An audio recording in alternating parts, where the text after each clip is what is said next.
ये कहानी उन लोगों के लिए है जो कि सीधी सादी जिंदगी जीना चाहते हैं, सभी का अच्छा चाहते हैं, लेकिन कुछ लोग उनके इसी अच्छेपन का, उनके इसी सीधेपन का फायदा उठाते हैं। उन्हीं लोगों के लिए कहानी है।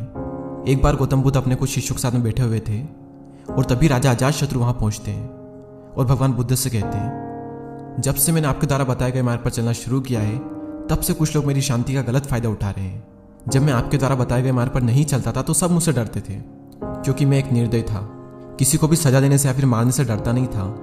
लेकिन जब से मैं आपका अनुयायी बना हूं, किसी पर गुस्सा नहीं करता हूं। मैं एक बहुत ही शांत इंसान बन गया हूं, हर इंसान को दया की भावना से देखता हूं। लेकिन कुछ लोग मेरी इसी शांति का फायदा उठा रहे हैं और भगवान, इससे तो मेरा राज्य खतरे में पड़ सकता है, बल्कि खतरे में पड़ रहा है और इसकी वजह से मुझे कई सारी समस्याओं का सामना करना पड़ रहा है। तो अब ऐसे में आप ही बताइए कि मैं करूँ तो करूँ क्या।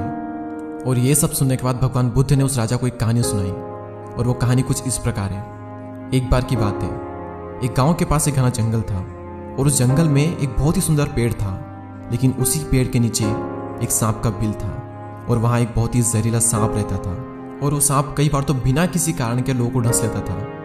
जरा सी हलचल होती वो बाहर आता और लोगों को डस लेता था और कई बार उसके डसने की वजह से लोगों की मौत तक हो जाती थी और इसीलिए हर कोई वहां जाने से डरता था। लेकिन एक दिन एक साधु उस गांव से गुजर रहे थे और गुजरते गुजरते उनकी नजर उस सुंदर पेड़ पर पड़ी और उन्होंने निश्चय किया कि वो आज इस पेड़ की छांव में ध्यान करेंगे। वो उस पेड़ के पास में जाकर बैठे और तभी एक आदमी की नजर उस साधु पर पड़ी। वो आदमी साधु के पास गया और बोला, महात्मा आप यहाँ क्या कर रहे हैं? सब लोग यहाँ आने से डरते हैं और जो भी आता है वो चुपचाप निकल जाता है। क्या आपको नहीं पता कि यहाँ पर एक बिल है जिसमें एक बहुत ही जहरीला सांप है, जिसके काटने की वजह से कई बार लोगों की मौत तक हो जाती है? ये सुनकर वो साधु मुस्कुराए और ध्यान करने के लिए बैठ गए और जब वो ध्यान कर रहे थे तब थोड़ी देर में वो सांप बिल से बाहर निकला और फुफकारने लगा। उस सांप के फुफकारने की आवाज़ से वो साधु ध्यान से उठ गए और उन्होंने देखा कि वो सांप उन्हें डसने ही वाला है। तभी साधु ने उस सांप की आंखों में देखा और आंखों में देखकर एक मंत्र बोला और मंत्र बोलकर उस सांप को अपने वश में कर लिया और उस सांप से बात करने लगा। और तभी उस सांप ने कहा, महात्मा आपको मुझसे डर नहीं लगता? हर कोई मुझसे डरता है और कई लोग तो मेरे डर की वजह से यहाँ पर आते तक नहीं है। ये सुनकर वो संत मुस्कुराए और बोले, इसमें डरने की क्या बात है? मैं किसी चीज़ से नहीं डरता, बल्कि मौत से भी नहीं, और बल्कि डरते तो तुम हो कि तुम्हें कोई मार ना दे, इसलिए तुम लोगों को डसते हो। और ये सुनकर वो सांप दंग रह गया और बोला, महाराज यहाँ पर जो कोई भी आता है, कुछ लोग तो मुझे मारने की कोशिश करते हैं और कुछ लोग मुझसे डर करके भाग जाते हैं, लेकिन मुझे आज तक आप जैसा कोई नहीं मिला जो कि मुझसे भी ना डरता हो। और ये कहकर उस सांप ने अपना सर साधु के कदमों में रख दिया और बोला, महात्मा आपने बिल्कुल सही कहा कि डरता तो मैं हूँ और अपने डर की वजह से मैं लोगों को मार देता हूँ। मुझे ऐसा नहीं करना चाहिए था। तभी साधु ने कहा कि तुमने बिल्कुल सही कहा, लेकिन जीवन तो एक दिन समाप्त तो होना ही है, इसीलिए इसे बचाने के लिए दूसरों को मारना सही नहीं है। अपने जीवन की इस मोह को छोड़ दो और दूसरों के लिए प्यार से भर जाओ। और इतना कहकर वो साधु वहां से चले गए। लेकिन उस साधु की बातों से वो सांप बहुत ज़्यादा प्रभावित हुआ और उसने फैसला किया कि आज से वो किसी को भी नहीं डसेगा, अपने क्रोधी स्वभाव को भी त्याग देगा और दूसरों को काटना भी बंद कर देगा। लेकिन इस सब का नतीजा जो था वो बिल्कुल उल्टा निकला। जब लोगों को पता चला कि वो सांप अब किसी को भी नहीं काटता है, किसी को भी नहीं डसता है, तो लोग उसका गलत फायदा उठाने लगे। जो भी लोग उसे डरते थे, जो उससे दूर भागते थे, वो उसे पकड़ने लगे। लोग उसे खरोचते, उसे चोट पहुंचाते और कुछ लोग तो उसे पकड़ करके पेड़ पर पटकने लगे। और इस सब की वजह से वो सांप हमेशा घायल या चोटिल ही रहता। वो अपनी जिंदगी से बहुत दुखी था और वो अपने जीवन के सबसे कठिन दौर से गुजर रहा था। लेकिन एक दिन फिर से वो साधु उस गाँव में आया और उसी पेड़ के नीचे ध्यान करने के लिए बैठ गया और तभी उसकी नज़र उस सांप पर पड़ी और उस सांप को इतनी बुरी हालत में देखकर वो हैरान हो गए। उन्होंने उससे पूछा, दोस्त तुम्हारी इतनी बुरी हालत किसने की? किसने चोट पहुंचाई तुम्हें?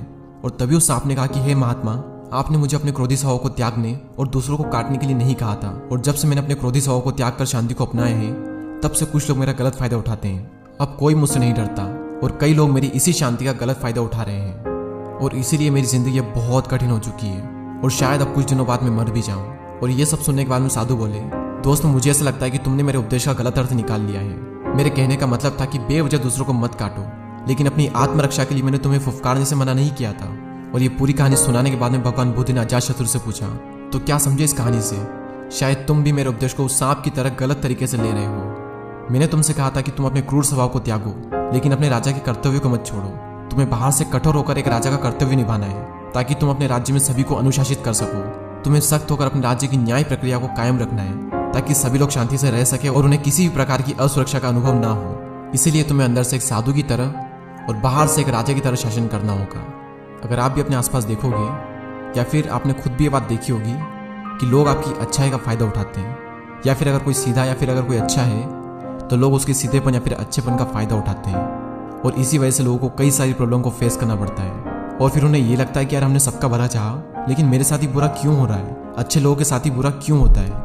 ऐसे लोगों को इस कहानी से ये समझना चाहिए कि अगर आप एक सीधे और शांत इंसान हो तो लोग आपका फ़ायदा उठाएंगे ही सही, और हो सकता है कि लोग आपका गलत तरीके से उपयोग करें। इससे में आपको सिचुएशन के अकॉर्डिंग बिहेव करना होगा। जहाँ पर गुस्सा करने से चीज़ें कंट्रोल में होती है वहाँ पर गुस्सा करने में कोई बुराई नहीं है। आप बिना अपने पीस ऑफ माइंड की चिंता किए सिचुएशन के अकॉर्डिंग जैसा आपको बिहेव करना चाहिए वैसा करो। जहाँ आपको लगता है कि यहाँ पर मुझे बोलना चाहिए वहाँ पर बोलो। जहाँ आपको लगता है कि यहाँ पर मुझे गुस्सा करना चाहिए तो वहाँ पर गुस्सा करो। जहाँ आपको लगता है कि यहाँ पर मुझे विरोध करना चाहिए तो वहाँ पर विरोध करो।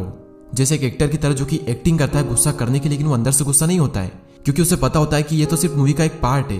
अगर यहाँ पर गुस्सा नहीं करेंगे तो मूवी से बाहर निकाल देंगे या फिर अगली बार कोई मूवी मिलेगी भी नहीं। इसलिए उन्हें अपनी ओर से बेस्ट एक्टिंग करनी होती है, फिर वो चाहे रोने की हो, हंसने की हो या फिर गुस्सा करने की हो। अंदर से वो कैसा फील कर रहे हैं किसी को पता नहीं, लेकिन उन्हें एक्टिंग करनी है गुस्से की, हंसने की या फिर रोने की, किसी भी तरह की, तो वो करेंगे।